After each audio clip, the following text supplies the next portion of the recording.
Joshu's Mu. A monk asked Joshu, "Does a dog have Buddha nature?" Joshu answered, "Mu." Mumon's comment. In order to master Zen,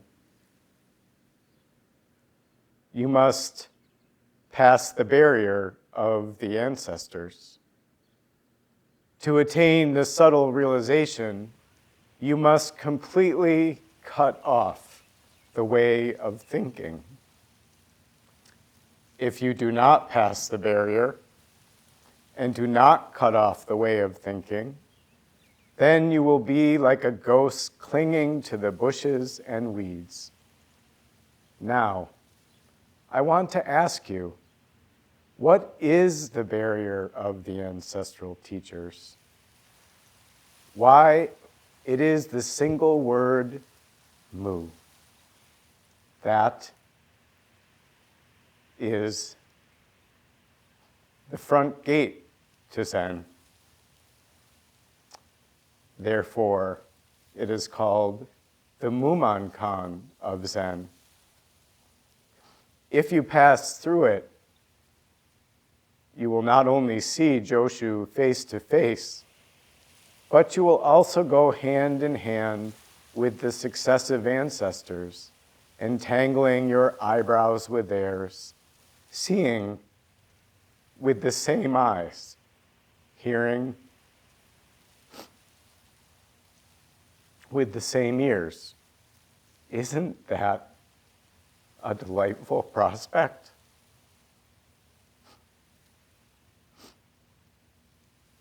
Wouldn't you like to pass the barrier? Arouse your entire body with its 360 bones and joints and its 84,000 pores of the skin. Summon up a spirit of great doubt and concentrate on this word, Mu. Carry it continuously, day and night. Do not form a nihilistic conception of vacancy or a relative conception of has or has not. It will be just as if you swallowed a red, hot iron ball, which you cannot spit out even if you try. All the illusory ideas and delusive thoughts accumulated up to the present will be exterminated.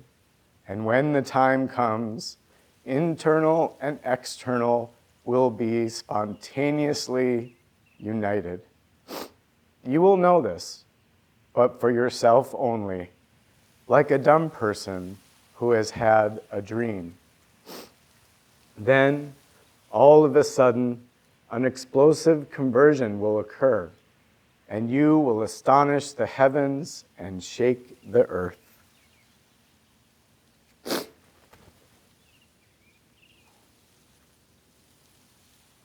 It will be as if you snatch away the great sword of the valiant General Kanu and hold it in your hand. When you meet the Buddha, you kill him. When you meet the ancestral teachers, you kill them. On the brink of life and death, you command perfect freedom. Among the sixfold worlds and four modes of existence, you enjoy a merry and playful samadhi. Now, I want to ask you again, how will you carry it out? Employ every ounce of your energy to work on this Mu.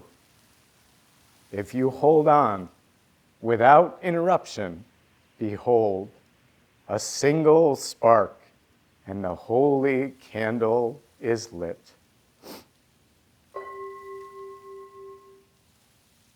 Mumon's verse. The dog, the Buddha nature, the pronouncement, perfect and final, before you say it has or has not, you are a dead man on the spot.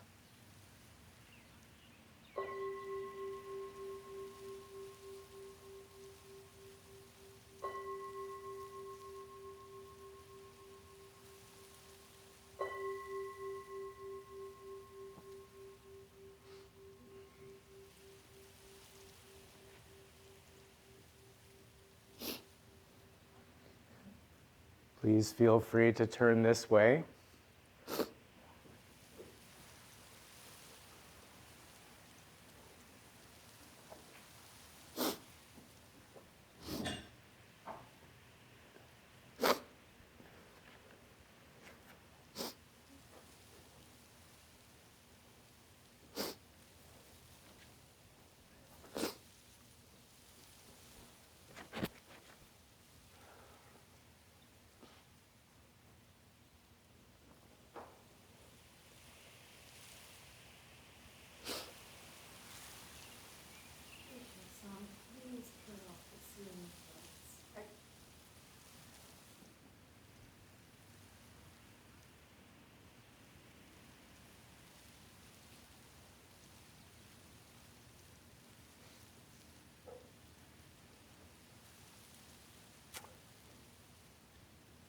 As Roshi said yesterday, it is wonderful to see you all.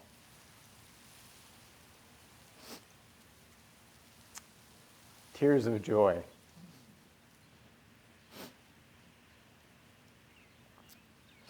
So let me begin by saying, I am truly grateful for this life and this practice and this Sangha.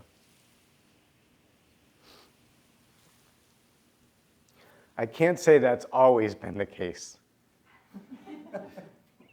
but things change. People change. Circumstances change. Perspectives change. And perspective is important.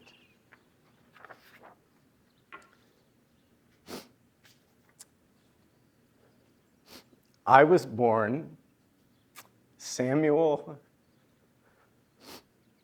Patrick Gordon on Friday, December 13th, 1974, at 8:44 a.m. here in Syracuse. I was the first child of Elna Headland Gordon and Philip Gordon. It was an eventful evening. There was a snowstorm. My father, who was a high school varsity basketball coach, had a basketball game that Thursday evening. And my mother, who was in labor, drove to the hospital by herself.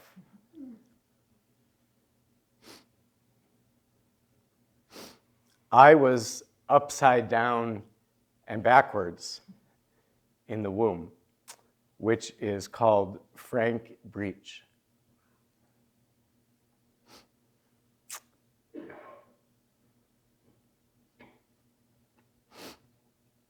Which is a very dangerous position for the mother and for the baby. Typically, if a child doesn't turn around before birth, the doctor will prescribe a cesarean section. But not this night. Because of the snowstorm, the doctor was late. And by the time he got there, I was too far down the birth canal. So my mom had to deliver me naturally. It was a very difficult and painful birth. Of course, I don't really remember, but that's what my mom has told me. Miraculously, it was without any major complications.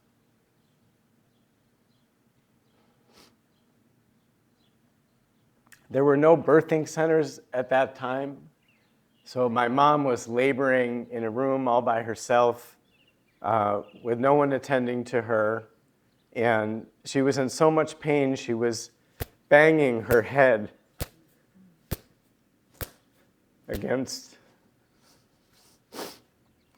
the metal railing. When the doctor finally showed up, he said, "Oh my God, get this woman into delivery now." And somehow, we both survived. After I was born, the doctor proclaimed, "This boy is going to have some difficulty with his hips when he gets older." More on that in a bit. My parents were an unlikely couple. My father was Jewish, and he was 13 and a half years older than my mom. He was born November 6, 1933, also in Syracuse, to Abe and Gertrude Gordon.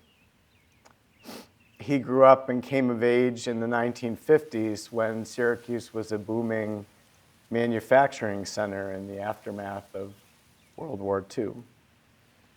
He was a talented athlete and purportedly quite handsome, charismatic, and a charming young man.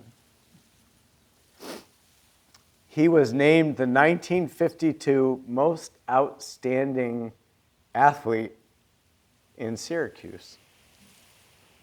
And he played football, basketball, and baseball. And his dream was to play shortstop for the New York Yankees. And he would say there's only one thing that stopped him: talent.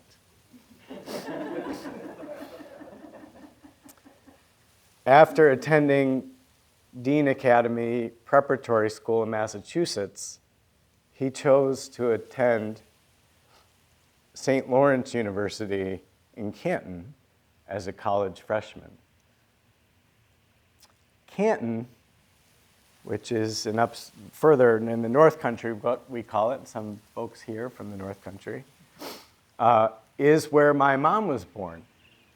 She was born in August of 1947, just as the war had ended. She was the second born of her parents, Mavis Shaw and Gustav Hedlund. When my father was attending St. Lawrence as a freshman, my mother was in kindergarten. Obviously, they didn't meet until much later. My mom was one of 4 sisters, and they were raised Unitarian Universalists, which is how I was raised, which makes me actually a 5th-generation Unitarian Universalist, which is kind of a unicorn.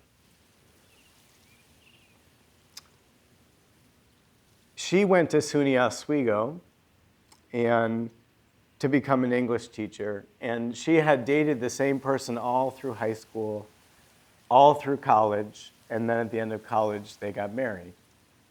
And soon after, he had an affair, and their marriage ended. And that was in 1971, which is when she met my dad. And they were both teachers at Chittenango High School, which is the high school I went to when I was growing up.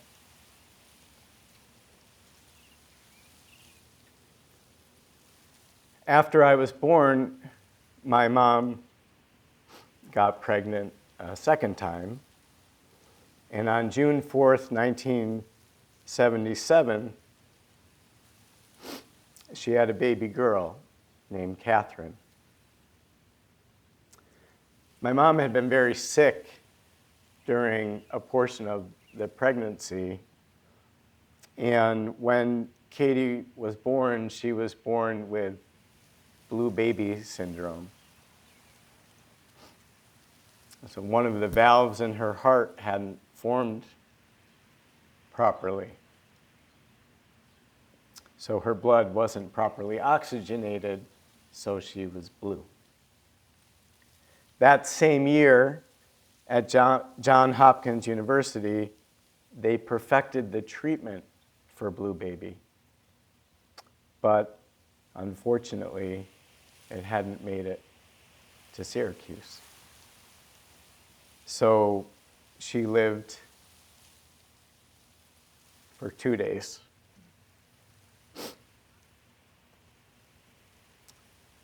My parents were devastated, as you can well imagine. But it was a story that I knew from a young age. It wasn't hidden from me. When I was 8, Katie visited me in a dream. She came to let me know that she was okay. And she wanted to make sure that I would take care of Mom and Dad. So I promised her with all my heart.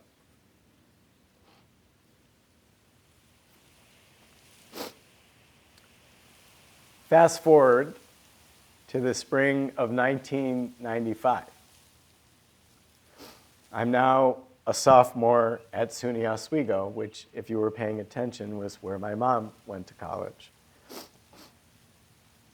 I've been there since the spring of 1994, and I'm very lonely, anxious,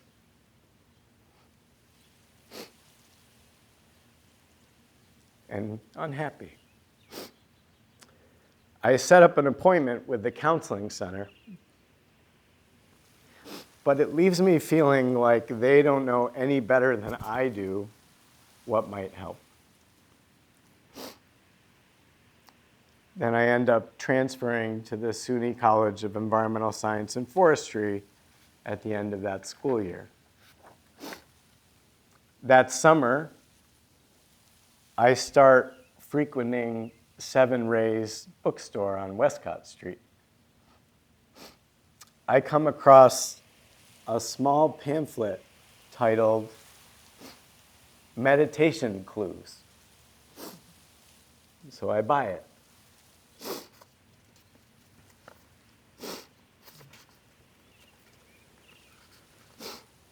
It says, this type is so small. Look at it this way. You've been alive for X number of years, and here you are. You're wondering if you should read this book.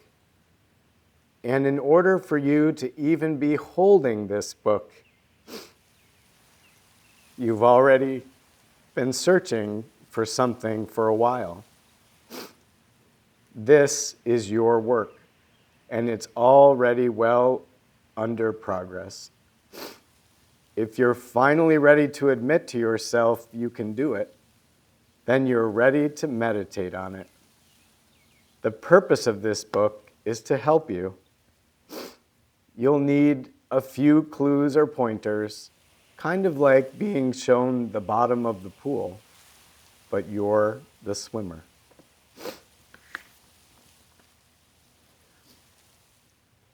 Then, one day, that fall, I was reading the Daily Orange newspaper at Syracuse University. And I come across this article about a meditation program on campus at Hendricks Chapel. As I'm reading the article, I know that that's exactly what I've been looking for.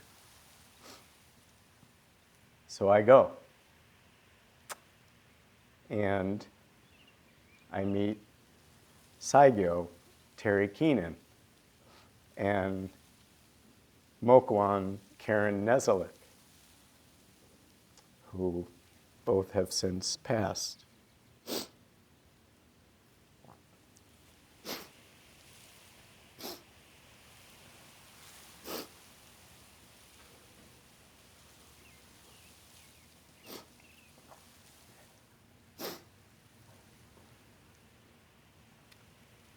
One evening, after I've been attending for a little while, Saigyo says to me, tomorrow night, there's sitting at the Zen Center. You should go. So I went. It was weird. And I'm not kidding. It was at Roshi's house, which from the perspective of my younger self was this old house on Concord Place. And there wasn't anyone there to greet me when I walked in, which, knowing my younger self, was probably because I was a few minutes late. But there were signs that directed me to the back stairs, and you had to walk through a bathroom and ultimately get up to the attic. That night was Doksan, and that was the first time that I met Shinge Roshi. I think then you were known as Roko Nyosho, perhaps.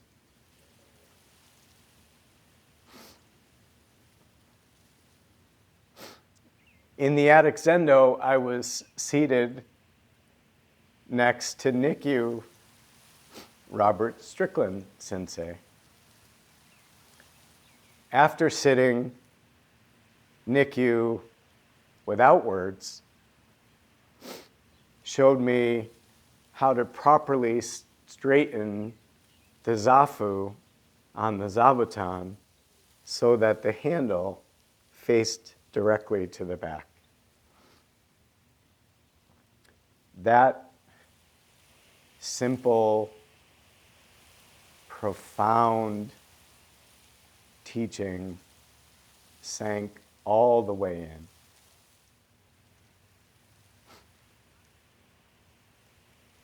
I kept sitting on and off at Hendricks.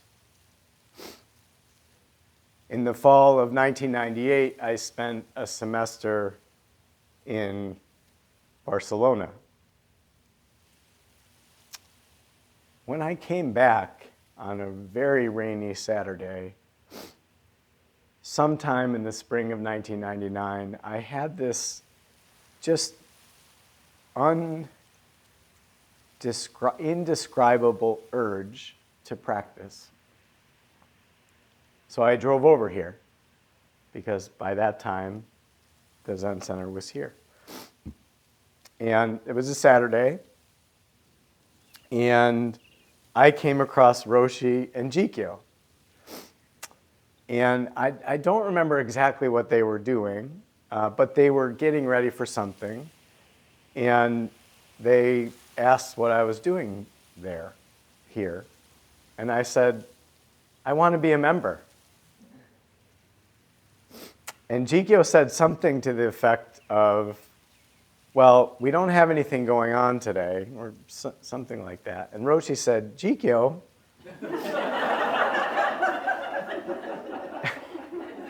Sam can help you do whatever it is you're doing. And Jikyo said, oh, okay, come.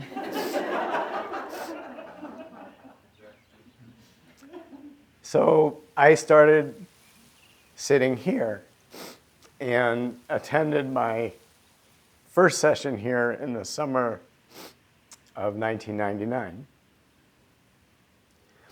I remember going to Doksan and Roshi asking me, how's it going? And I complained. I'm tired, I'm hungry, and my knees hurt. Very good, she said. During Doksan that evening, she asked, how's it going? And I replied appreciatively, I'm tired, I'm hungry, and my knees hurt. Very good, she said. Amazing. What was different? Same question, same answer, different perspective. By the end of that session, I was in so much pain, I needed a chair. But I continued to practice. I took Jukai in 2001 and received the Dharma name Fugan, which means universal vow.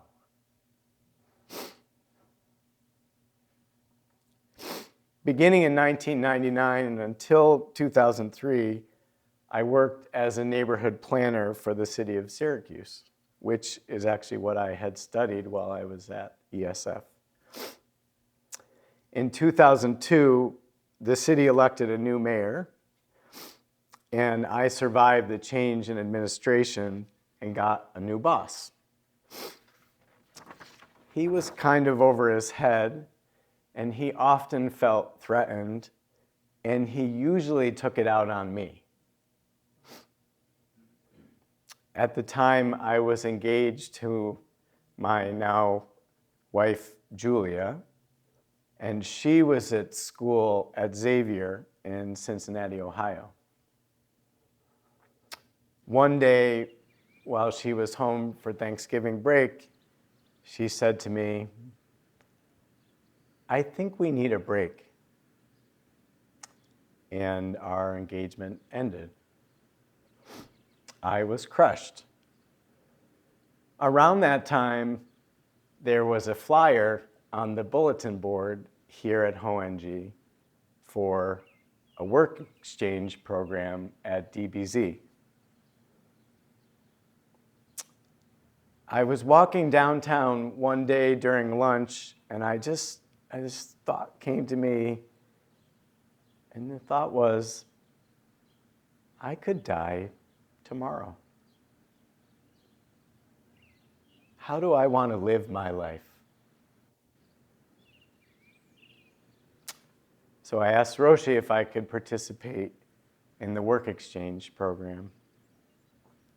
I quit my job at the city, packed my bags, and went to Spring Kese at DBZ. I didn't even know what Kese meant, and I had never been to DBZ. Before I left, Roshi instructed me to present my practice to Edo Roshi, and she said, when you see him in Doksan, shout moo. I did just that. The first time I went into Doksan with Edo Roshi, I shouted moo. And he said, diaphragm is tight. Like a doctor prescribing to a patient, he said, go to Sangha Meadow and shout moo 21 times every day.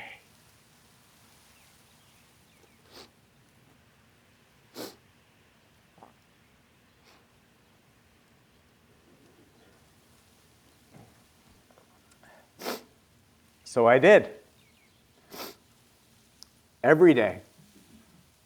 Sometimes 3 times a day. I had arrived a few weeks into Kese, and it was 2 or 3 days before 7-day session. I had never sat longer than 3 days. And I was in a lot of physical pain. Remember that newborn child that was born Frank Breach?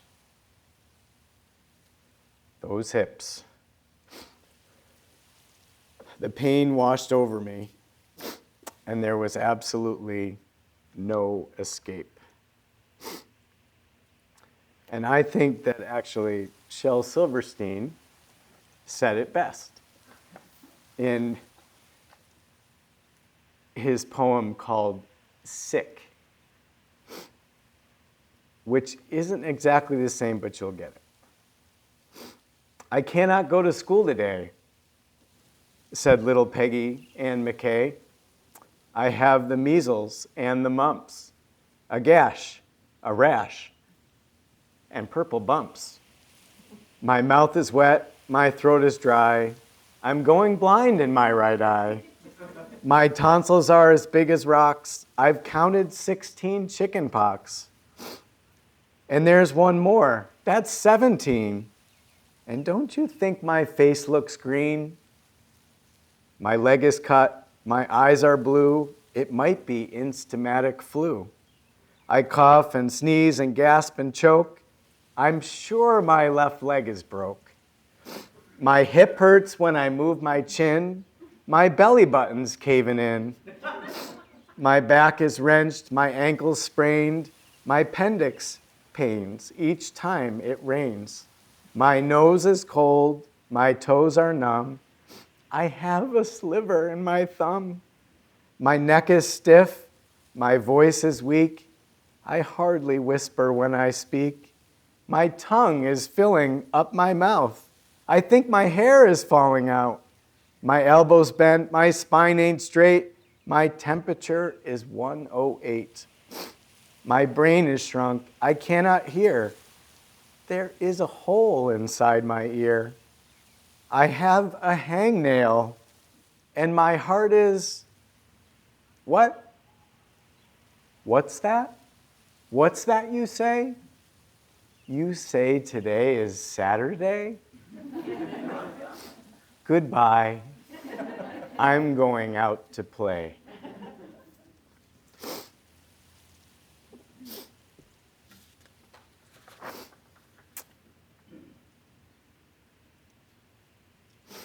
I kept visiting the Sangha Meadow. I wandered up to the top where I discovered Soen Roshi's memorial site and would shout, "Moo." Weeks passed. Another 7-day session came. I went into Doksan and shouted, "Moo." And steam came out of my mouth. I sat there like a smoking gun. Edo Roshi's eyebrow raised. He looked at me, laughed, and said, "You could read about this in a book, but this is much better." Joshu said, "Arouse your entire body and its 360 bones and joints and its 84,000 pores of the skin. Summon up a spirit of great doubt and concentrate on this word, Mu. It will be just as if you swallowed a red hot iron ball, which you cannot spit out even if you try." Sometime later, I went back to Doksan, and Mu just shouted itself. And all those illusory ideas and delusive thoughts accumulated up to that present were absolutely exterminated. and internal and external were spontaneously united. Those tight hips melted. During choka, we chant, Atadipa.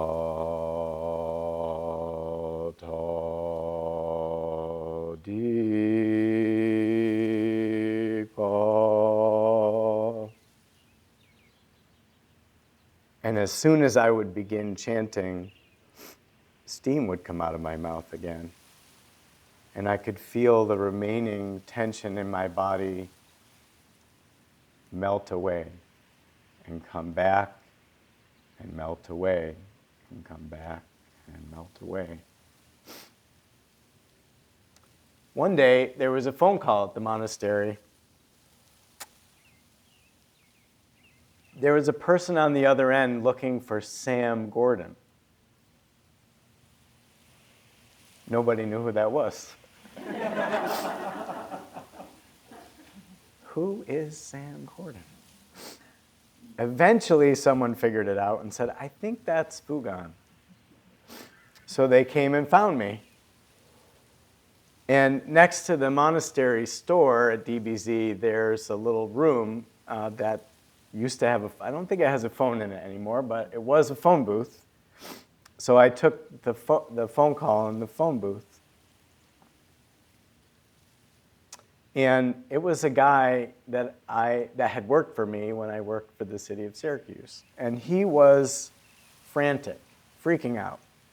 There was something that I had done when I was there, and he was looking for that thing that I made, and he couldn't find it.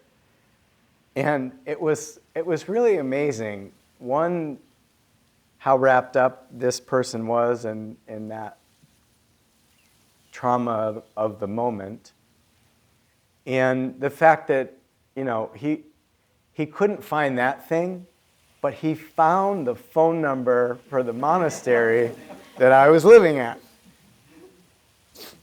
But what I heard in that moment was, this thing that I think we all do. It kind of sounded like, help me, but not realizing that the help is in here.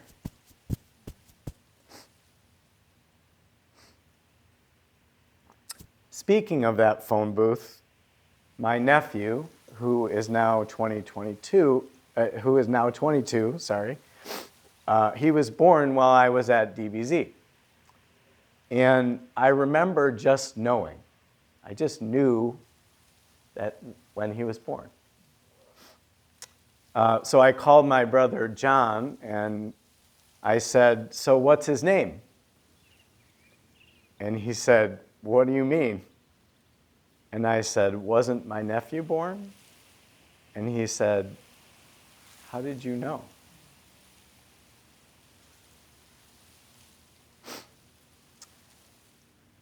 Which brings me to another phone call. This was August 3rd, 2021. It was a so-called ordinary Tuesday. It doesn't matter that it was a Tuesday. What matters is this label of ordinary. I had finished my work for the day, and I was in my car on the way home, and my cell phone rang. It was my nephew.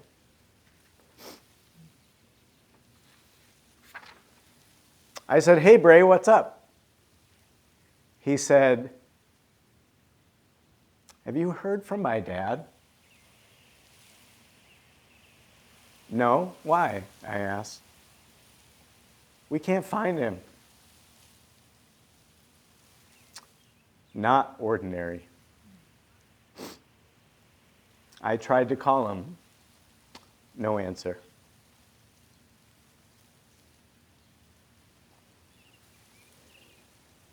My youngest brother, John, had struggled with his mental health.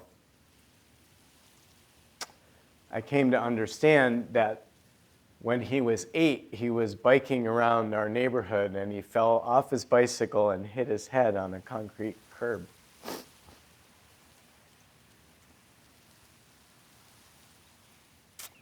And then in high school, he was a standout fullback.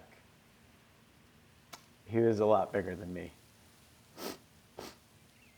He played with his whole body and probably suffered multiple concussions.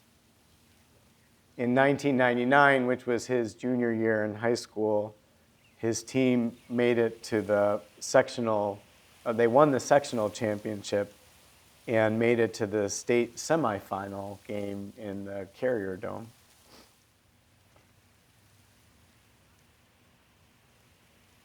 And it was really due in large part for his ability to run with the football. He was very gifted.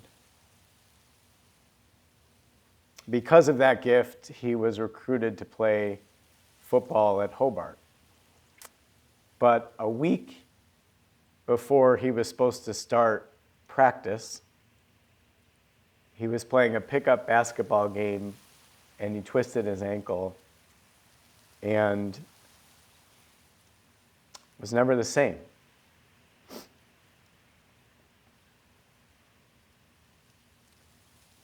Then he got mixed up with the wrong girl who had a severe drug habit, and he got mixed up in that too. And she got pregnant, and she gave birth to my nephew while I was at DBZ. But back to 2021.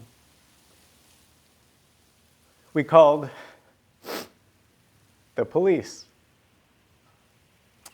We were able to locate his phone, and it was on Wellesley Island in the Thousand Islands. I thought about, why would he be on Wellesley Island? Well, our family for the last 13 years or so has spent a week every year up in the Thousand Islands, our extended family. And in fact, we stayed at a summer cottage that was very close to where his car was.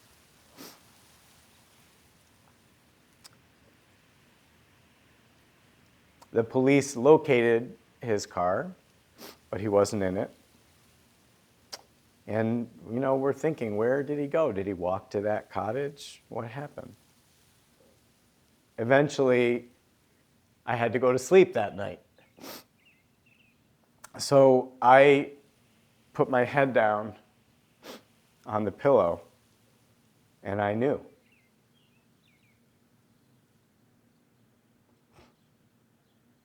I knew exactly why his car was there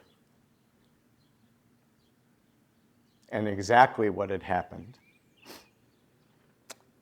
John had dropped his youngest son off at daycare that morning, hopped in his car, and drove to the Thousand Islands Bridge. He had forgotten his wallet and had to talk the person at the toll booth into letting him through. He drove over the bridge and to an abandoned store that was on the opposite side near the base of the bridge. And he got out and he walked over to the bridge. 2 years before, in the summer of 1999, I had taken my bike across that bridge. And I went to Canada and biked to Gananoque and back. That bridge was opened in 1938, and you have to walk your bike across, and the walkway is barely wide enough to fit a bicycle. And you can feel the cable-stayed bridge sway and bounce as cars and trucks roll by so close that you can almost touch them. And matchbox-sized boats travel up and down the river below.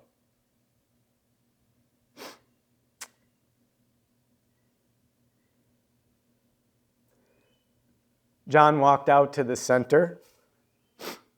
He looked out over the water.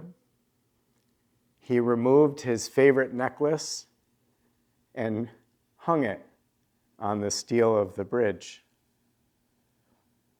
He took a deep breath, climbed up on the railing, and jumped. And that's what I knew when my head hit the pillow. And then the phone rang, and it was my mom. And she cried out in agony, "He's gone, Sam. He's gone." She repeated it over and over. And that sound, the sound of a mother who's lost her child,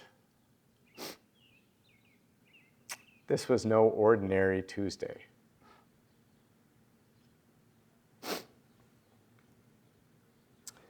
John was married, and he and his wife had 3 boys who were almost 2 at the time, 4 and 6. And we had to let our, at the time, 3 daughters know what had happened. For weeks afterwards, I was overcome with grief. Just racking sobs would come over me.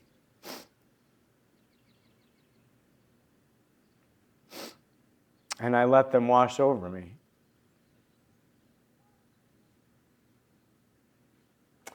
There's a Zen story of a Roshi who lost his son.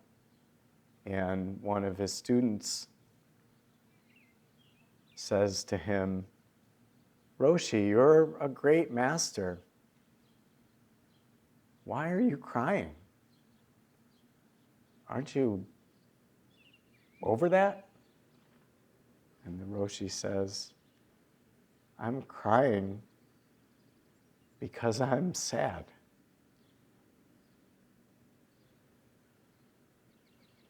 I had to let that emotion wash over me. But I wasn't prepared for what came next. Because we go through life with unwritten assumptions. And some are so deep that we don't even know they're there. And one of those assumptions is that everyone around us will always be there. Of course, we know that people grow old and pass away, and sometimes people have cancer and pass away. But this was different. And our kids had to deal with it. And it was a really difficult pill.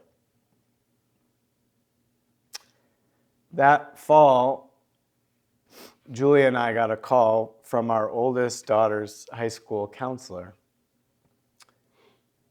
She had confided in her that she was cutting herself. And it was getting easier. She was very, very angry with my brother, with her uncle, and she didn't know what to do with that anger. And we found her help through a program at Upstate for at-risk teens. At her intake appointment, they asked, "Okay, so when was your last hospitalization?"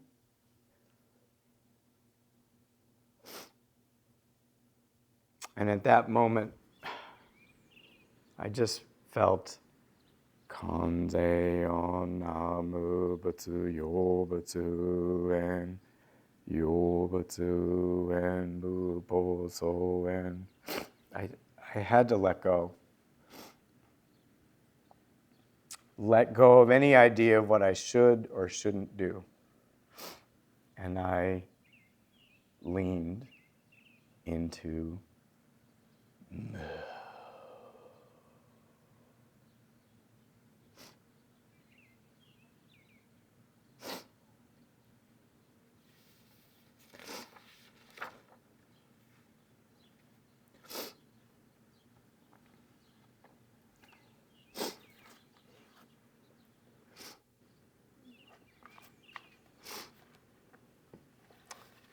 In ITP, the intensive training program, we're reading the Dhammapada.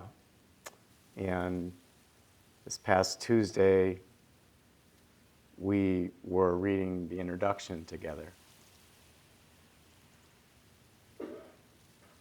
And I came across this passage where someone asked the Buddha skeptically, "What have you gained through meditation?"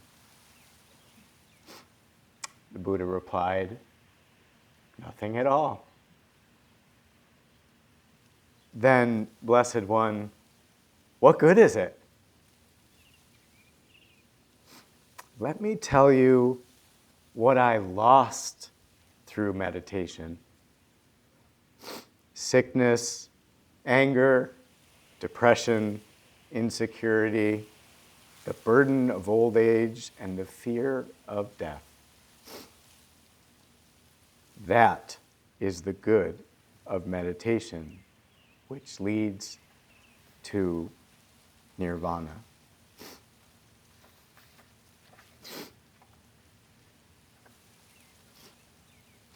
Our life is shaped by our mind, for we become what we think. The universe is hostile only when you do not know its laws. To those who know and obey, the universe is friendly. When understood, the Buddha's universe too is anything but alien and inhibiting. It is a world full of hope, where everything we need to do can be done, and everything that matters is within human reach. It is a world where kindness, unselfishness, nonviolence, and compassion achieve what self-interest and arrogance cannot. It is simply a world where any human being can be happy in goodness and the fullness of giving.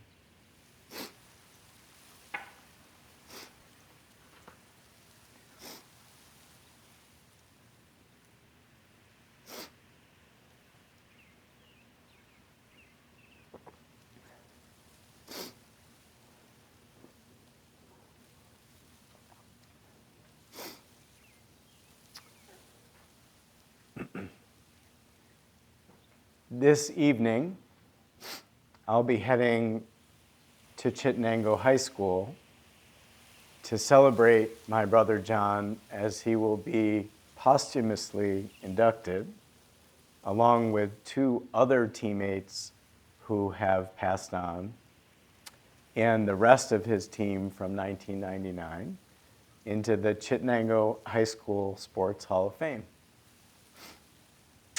And I will be there to support my mom, as I promised my sister Katie, my nephew Bray, my sister-in-law Jess, and their boys, and my girls.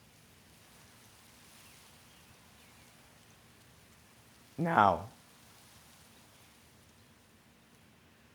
I want to ask you again, how will you carry it out? Employ every ounce of your energy to work on this moo.